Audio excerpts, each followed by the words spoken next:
We're also living now in a time where opposite genders clash at times. We do have some sisters who are quite liberal in their outlook, even mimicking Western female empowerment movements. And then on the flip side, we also have some brothers who are more conservative in the sense that they follow online male self-improvement advice. I do question both these ideologies as they're not always Islamic in their content, and I've always had an issue with both. There are good points and there are bad points. No matter what advice you hear, you have to check, does it bring you closer to Allah? Does it actually serve you? If it doesn't sound right, let's say he's saying, oh, women just are so evil or whatever. It's like, okay, is that really true? Is that coming from their experience of what they've seen? Because a lot of people who try to give advice online, they're very confident in their advice and it just sounds like it's real and it's true, but you have to distinguish the difference. And so when it comes to your view of the opposite gender, let's say if you have a healthy father figure, a healthy mother figure, your image of the opposite gender may be better than people who did not have that privilege. So you might have thoughts, for example, about men where it's not the healthiest. They just want you for your body, or they maybe dismiss them as like, oh, they're just trash. They don't care about women. It really minimizes what a man is. And if you make that generalization in your brain, it's going to show up from fear every time you try to find a relationship because your brain is assuming that all men are like that. But when we clean that up and we come at it from a very healthy perspective, like men are just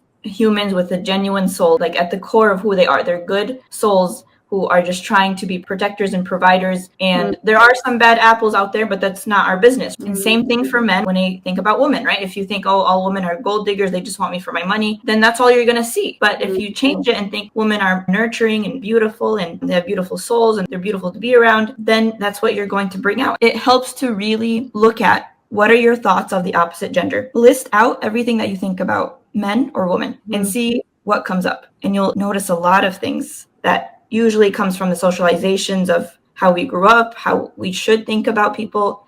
But you have to intentionally decide what you want to think about the opposite gender. In Islam, gender roles are clearly defined and it allows us to respect each other from our respective duties and responsibilities and even our shortcomings. Coming back to the male self-improvement advice, just like the female empowerment advice, it can be positive, like I said, in very small doses. But ultimately, as a Muslim, I see it as counterproductive, as both these ideologies are rooted in selfishness and hedonism and a lack of spiritual fulfillment. And we have Islam to give us all of that advice. We don't need to go outside and look at these other ideologies. We have the Qur'an and Sunnah. It's not productive or beneficial to act upon information that is not Islamic at its core. Go to people of knowledge and ask them for advice. Just be careful what you're taking in.